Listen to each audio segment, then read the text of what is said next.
langkha zara le laikha beba mukumu kothoma chakha ufi langkha zara le laikha beba mukumu kothoma chakha sere saganani kotol thang baikha baitha ni ariwa langma bajaja sere saganani kotol thang baikha baitha ni ariwa langma bajaja ufil gelangkha zara le laikha beba mukumu kothoma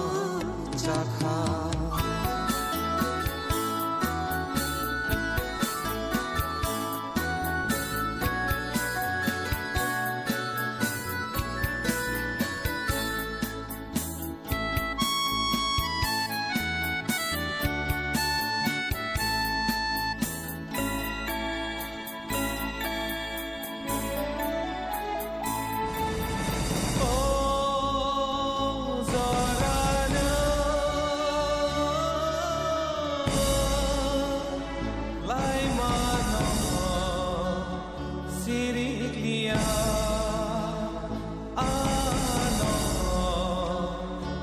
Singlia imang kupul no khung sansakha beba halano samo mambai kha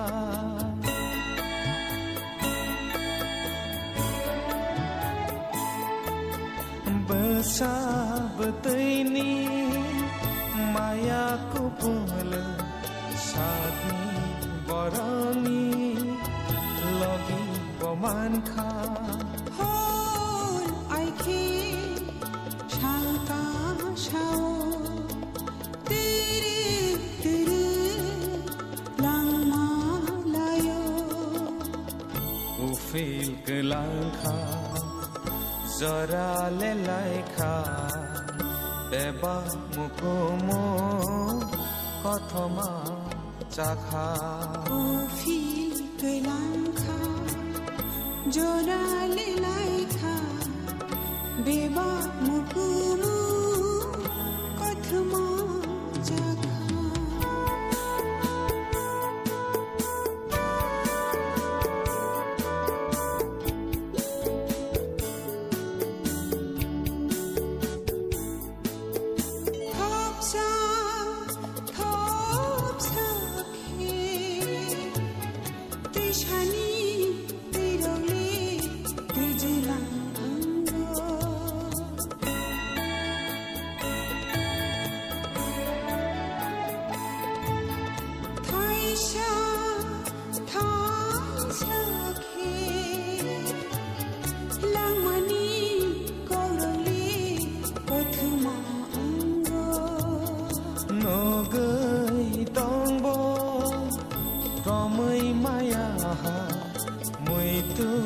manaibo kifil maya o seka joto nothango oko nokubui ha sakao hol aike shalka shao tere langma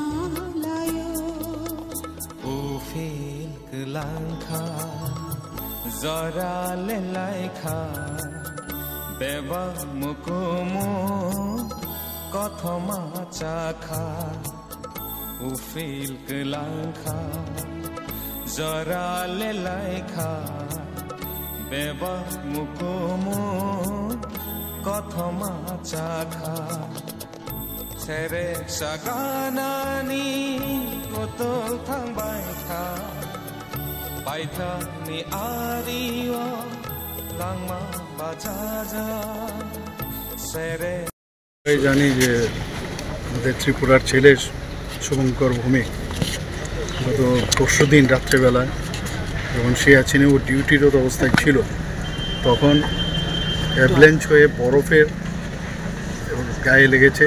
সেখানেই সে দুর্ঘটনায় সে পড়েছিল, কিন্তু যেহেতু রাত্রির বেলা ঘটনা, সেখানে রেস্কিউ ওই সময় যাওয়া যায়নি, যা আমার কাছে খবর এলো। তো সেই অবস্থায় সে সেখানেই ছিল। পরবর্তী সময়ে সকালে যখন ওখান থেকে ওর উদ্ধার করলো, তো বাই দিস টাইম তো সেইভাবে তাকে আর রক্ষা করা যায়নি। তো ওর বাড়ি অমরপুরে। তো আমাদের গভর্নর সাহেবও এসছেন এখানে, আমিও এসেছি। তো অত্যন্ত মানে বেদনাদায়ক এক ঘটনা।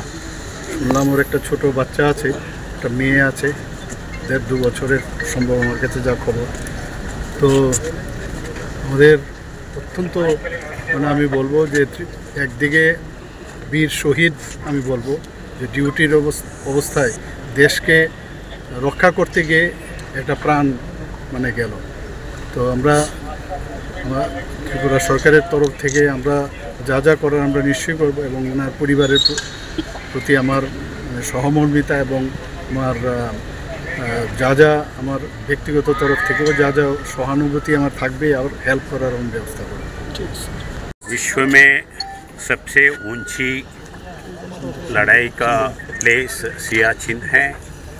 सियाचिन में नायक भौमिक उनका प्राण त्याग दिया है। त्रिपुरा में